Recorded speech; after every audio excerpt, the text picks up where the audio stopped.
George Herbert Walker Bush asked you to help him in his campaign. I said, well, George, that's a great idea, except I don't know anything about politics. And number two, I'm a Democrat. Ford loses narrowly to Carter. That's because you were in the White House advising. Well, was it difficult to prepare Reagan for the debates? The red light goes on, and he's perfect. As Secretary of State, your job was to go around and get the coalition put together. It was a textbook example of the way to fight a war. What was the reason you were so successful? Lucky. Would you fix your tie, please? Well, people wouldn't recognize me if my tie was fixed, but okay. Just leave it this way. All right.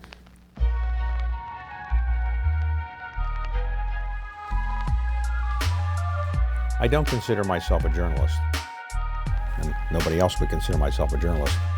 I began to take on the life of being an interviewer, even though I have a day job running a private equity firm. How do you define leadership? What is it that makes somebody tick?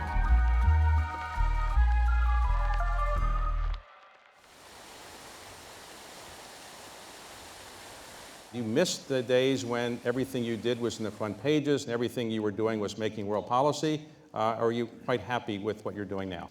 I only miss our not having been reelected in '92, because I think we were getting a lot of things done, and I think we could have continued doing some things.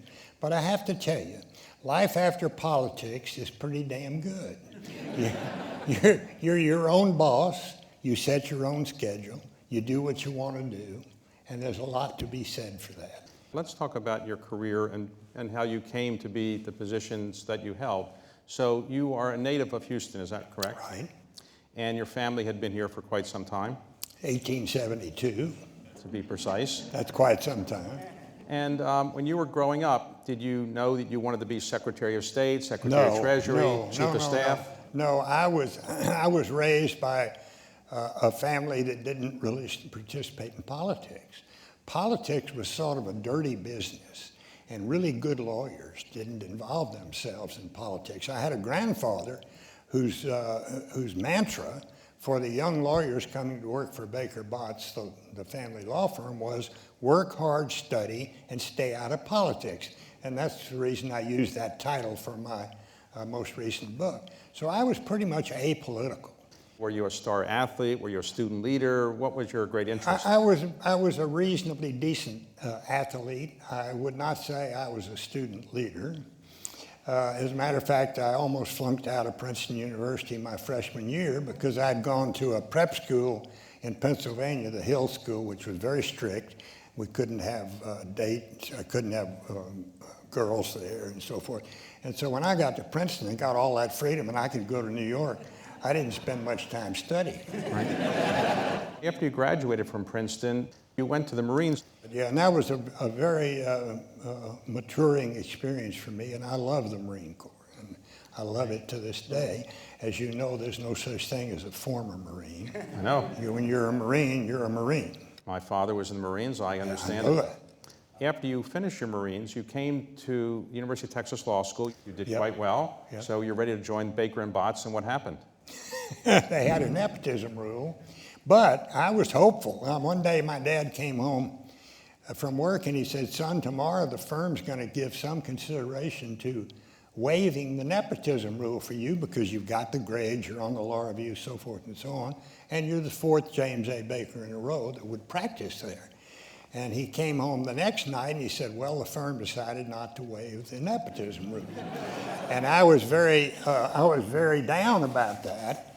But as I've said to people, in retrospect, it was the best thing that could ever have happened to me, because if I had succeeded, it would have been because my dad was there. And if I had failed, people would say, well, what do you expect? He's only here because his dad is here. So it was a good thing for me that they didn't want me to come there. Growing up, your father was a tough taskmaster, and as I remember, you said he had a certain set of principles about preparation. He kept telling me, son, a prior preparation prevents poor performance. He called it the 5 Ps. And it was a mantra that sort of guided my life. I could probably say, since we're here at the Baker Institute, that I thought it might ought to be the 6 P's. Prior preparation prevents piss poor performance. Okay. Okay, well, your father didn't say that, but this is your addition to the family mantra, right? That's right, yeah, that's right. It's an amendment. So you're practicing law, you're minding your own business, you're playing tennis with someone named George Herbert Walker Bush. Right. And then all of a sudden, George Herbert Walker Bush asks you at some point to help him in his campaign. Right. And that is after your wife dies Yeah, of breast yeah, cancer. That's correct. She died of breast cancer at the age of 38. Barbara and George were the last non-family members to see her before she died. We were close even then. And George came to me, he said, Bake, he said, you know, you need to take your mind off your grief and help me run for the Senate. I looked at him, I said, well, George, that's a great idea, except for 2 things. Number 1, I don't know anything about politics. And number 2, I'm a Democrat. And he said, well, he said, we can fix that latter problem. And we did, and when I'm talking to a room full of Republicans, I say I got religion, and when I'm talking to a mixed crowd, I say I switch parties. So, All right, so you switched parties, you helped him in the 1970 election right. for the Senate.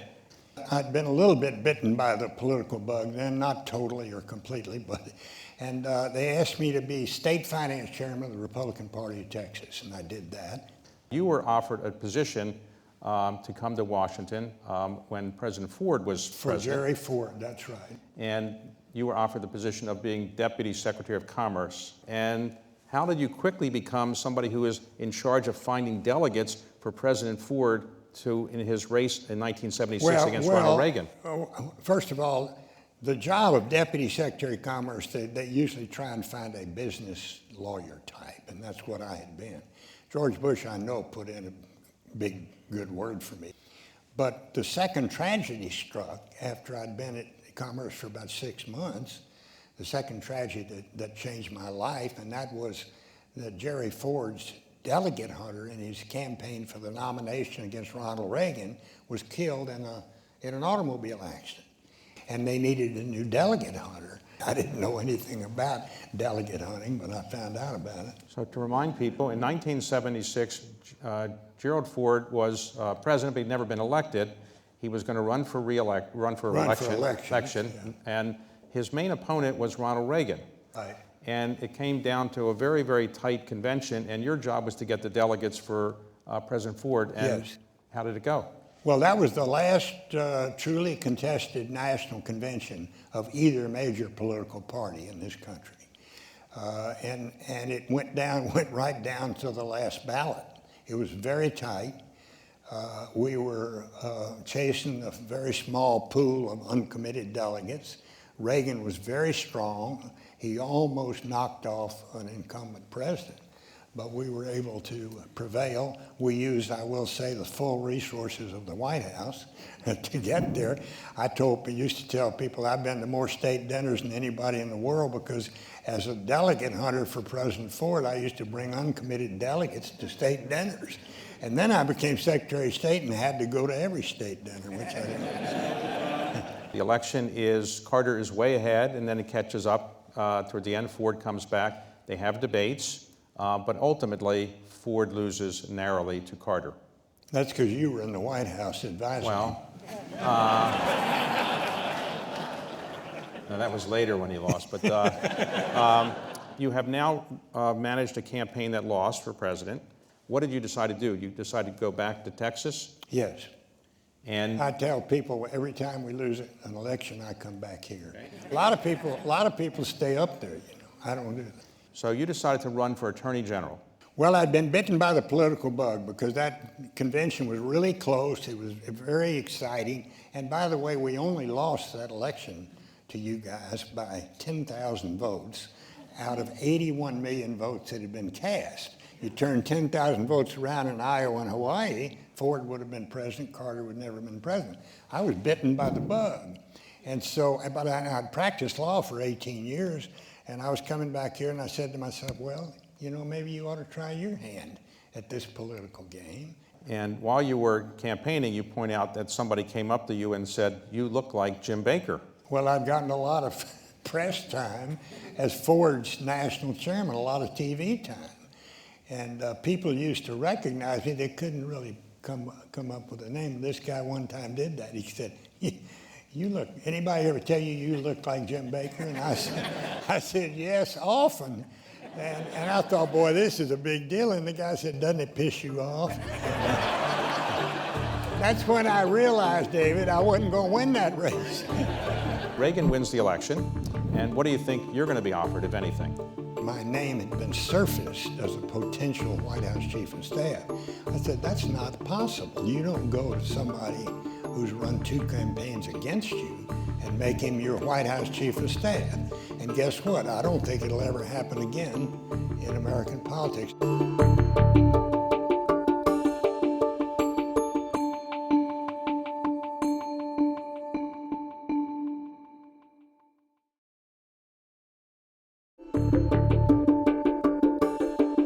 In 1978, you get a call not too long after from your friend George Bush and says, guess what? I'm going to run for president. I want you to help manage my campaign. So what did you say? I helped George Bush because he was my close friend. Ultimately, he did not get the nomination. No, Reagan got it. I don't think you thought that George Bush was going to be picked as vice president. I was in the suite with Barbara and George and a few of our campaign staff. We thought it was all over. When Walter Cronkite comes out and he says Ford is seriously considering joining the ticket with Reagan. Well, it turns out that when Walter Cronkite used the phrase, it would be like a co-presidency if Ford was going to be the vice president for Reagan, Reagan got upset with that. He said, this isn't going to work. And he then ultimately called George Bush. I took the call. It was Drew Lewis, who was working for Reagan. Said, Governor Reagan would like to speak to Ambassador Bush. And I handed him the phone. And he said, yes, sir. Yes, how are you? Yes, sir. And he said, yes. And the only question I think Reagan asked him was, will you support my position on abortion? And Ambassador Bush said, yes, sir, I will. Okay, you were given a task by Ronald Reagan to help on the debates? To help with the debates, help negotiate the debates and help prepare for the debates. Was it difficult to prepare Reagan for the debates? People were not confident that he was a good debater. A lot of his close-in people didn't want him to debate. I wanted him to. His pollster, I think, wanted him to. I believe Nancy wanted him to. I always thought he was terrific in front of the camera. The red light goes on, he's perfect. Reagan wins the election, and what do you think you're going to be offered, if anything? I don't think. I don't know. But I had heard that my name had been surfaced as a potential White House chief of staff. I said, that's not possible. You don't go to somebody who's run 2 campaigns against you and make him your White House chief of staff. And guess what? I don't think it'll ever happen again in American politics, not the way we're going today anyway. But Ronald Reagan did offer you the job. He did. And you became chief of staff of the White House. Right. Was it as much fun doing that job as it later is talking about it? It's the worst job in government. I tell everybody that, and I tell the people who've been nominated for that job or appointed to that job, you got the worst job in government because you're right at the intersection of politics and policy. And for me, it was even worse because I was an interloper. I wasn't a Californian. They didn't give me credit for being a conservative. I wasn't a Reaganite. And there were a lot of people that tried to take me out. But the Gipper was always there for me, and so was his wife. And so was Mike Deaver and Stu Spencer and a whole host of other people. So Reagan was an amiable person. You found him to be quite easy to work for. And he was said that you have to give him a joke every day. He'd like to hear a joke every day, or he would give you a joke every day at the beginning. He was the best joke teller you ever heard. So, I can't repeat him. You became the Secretary of the Treasury, and during that time, among other things, became the most significant rewriting of the tax code we'd had for 50 years or so, the Tax Act. In a revenue-neutral way. Okay. We didn't grow the deficit to do it. 1986 Tax Act. Yeah. So how did you get that through? Because Congress was controlled by the Democrats in those days. Yeah, well, we worked. President Reagan was very good about reaching across the aisle. And we worked with the Democratic leadership in the House to make that happen. It wasn't easy. You got that done, and then Your friend George Herbert Walker Bush says he wants to run for president. Reagan's 2 terms are going to be up. George Bush is vice president, and he asked you to help run his campaign. Yeah. And so were you reluctant to leave as Secretary of the Treasury to do that? Well, I was going to do it. I was going to do it if he asked me to. I didn't like the idea of having to get back into the grubby nitty-gritty of politics, leave the Treasury's second-ranking cabinet department in our government as Treasury Secretary. Bush is behind for quite a bit of the campaign, catches up, wins, and then do you say, okay, I'm ready to go back to Houston? No, he knew I wanted to be Secretary of State. Okay, and he offered you that right away? Yeah, the next day. So as Secretary of State, you had to deal with a number of problems. One of them was the invasion of Kuwait by Saddam Hussein. Your job was to go around and get the coalition put together and also to raise the money to pay for it. And was that hard to do? Well, it's the first and only time it's ever been done. So I tell people it was a textbook example of the way to fight a war. You tell the world what you're going to do. You get the world together with you to do it. You go do exactly what you said and nothing more, nothing less. You bring the troops home, and then you get other people to pay for it. That's never been done before. I don't know when it's going to be done again, but that's the way to fight a war. The Cold War actually ends during George Bush's presidency. The Berlin Wall falls down. Why did you not recommend that George Bush go over there to Berlin and kind of remind everybody we'd won the Cold War? And dance on the wall. That's exactly right. Why not? This was President Bush's decision, and it was absolutely the right decision. He got a lot of grief for it.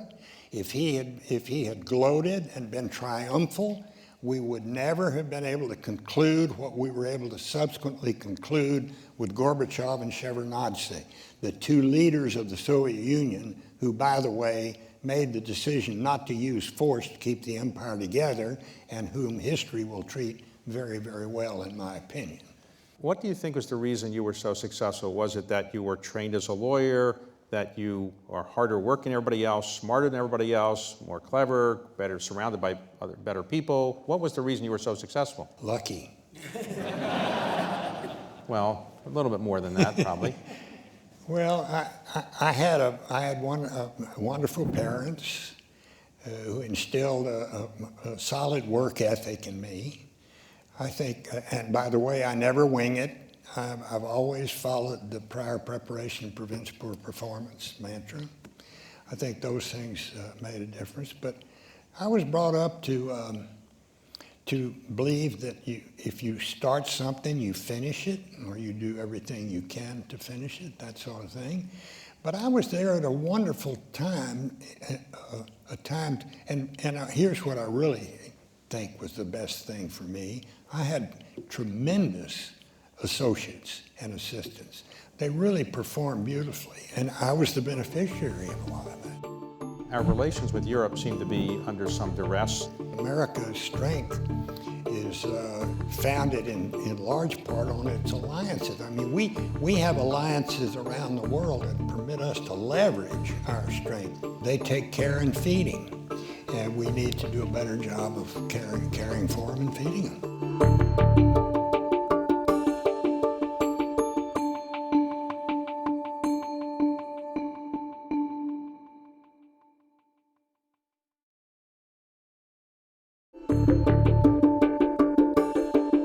So today, as we look at some of the problems the current president has to deal with, let's just talk about those for a few moments. Yeah, sure. An issue that you were deeply involved with, the Middle East peace. Yeah.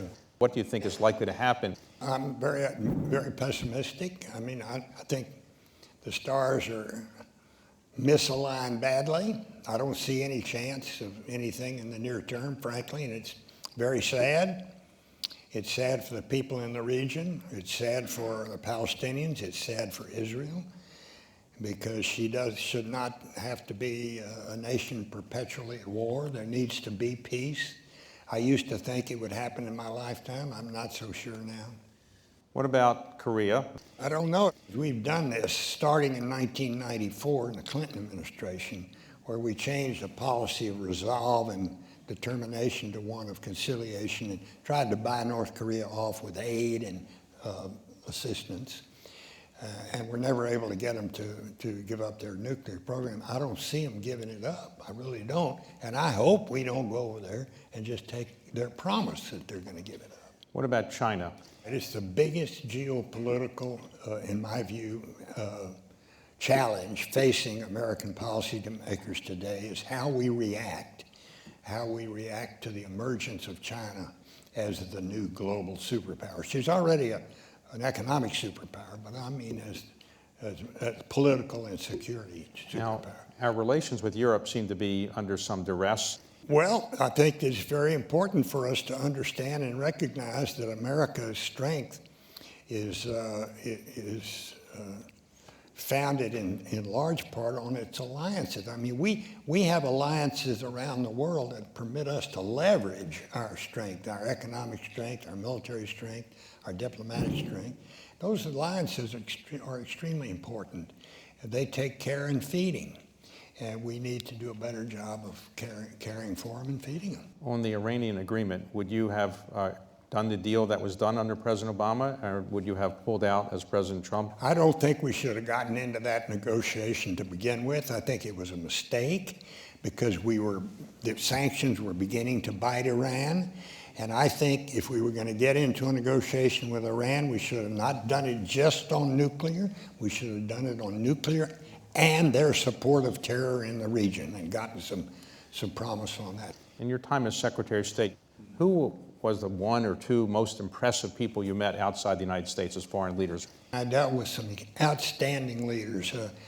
I think of Gorbachev, I think of Thatcher, I think of Mitterrand, Shevardnadze, a wonderful former Soviet apparatchik who changed entirely.